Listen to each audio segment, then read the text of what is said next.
A gente já ouviu falar muito sobre crucificação, né? É um dos métodos de execução mais famosos da história. Mas o que a ciência diz sobre isso? O que de fato acontece com o corpo humano durante um processo desses? É isso que a gente vai investigar agora, usando a medicina para analisar, passo a passo, a fisiologia por trás desse evento tão antigo. E no fundo, tudo isso nos leva a uma questão principal, bem direta. Então a pergunta é essa: seria fisicamente possível alguém sobreviver depois de ser pregado numa cruz? Parece uma pergunta de sim ou não, mas a resposta, do ponto de vista médico, é muito mais complexa e, olha, bem reveladora. Para entender o que acontecia na cruz, a gente precisa voltar um pouco. Porque a crucificação não era um ato isolado. Ela era, na verdade, o clímax de um processo de tortura que começava muito antes. Esse aqui era o flagelo romano, o flagrum. E, gente, isso não era um chicote comum, não. Pensa num instrumento de tortura projetado especificamente para mutilar. As tiras de couro tinham bolinhas de metal e pedaços de osso afiados. A ideia era rasgar a pele e os músculos a cada golpe. O resultado disso era devastador. A carne era completamente dilacerada, muitas vezes expondo músculos, tendões, até os ossos. Isso causava uma perda de sangue gigantesca. Segundo a análise médica, só essa flagelação já era suficiente para levar a vítima a um estado de choque à beira da morte antes mesmo de chegar perto da cruz. E aí, finalmente, vinha a cruz.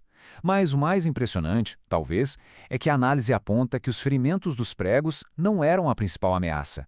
O que realmente matava era outra coisa, um processo muito mais lento e agonizante: a própria mecânica da crucificação. Pois é, o ponto central é esse. A morte na cruz não vinha, na maioria das vezes, pela perda de sangue, mas sim por asfixia, um sufocamento lento e progressivo. A posição em que o corpo ficava suspenso criava uma armadilha mortal para o sistema respiratório. Agora vamos entender essa mecânica terrível. Com os braços esticados e o peso do corpo puxando para baixo, os músculos do peito ficavam tensionados de um jeito que travava os pulmões na posição de inspiração, ou seja, cheios de ar. Para conseguir soltar esse ar, para expirar, a pessoa tinha que fazer um esforço sobre-humano. Se empurrar para cima, se apoiando nos pulsos e nos pés pregados. Cada vez que fazia isso, as costas, já em carne viva pela flagelação, raspavam na madeira bruta. Depois, o corpo desabava de novo, permitindo uma nova inspiração. Era um ciclo de tortura para conseguir cada respiração, repetido até a exaustão total. Ok, mas como é que a gente pode ter tanta certeza de que a asfixia foi a causa da morte? A análise médica se baseia numa pista forense importantíssima, que vem direto do registro histórico e que a ciência hoje consegue decifrar.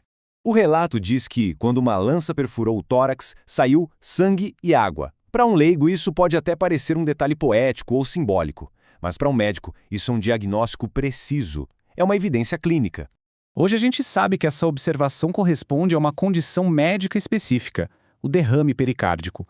É quando um fluido claro, um soro, a tal da água, e sangue se acumulam na membrana que envolve o coração.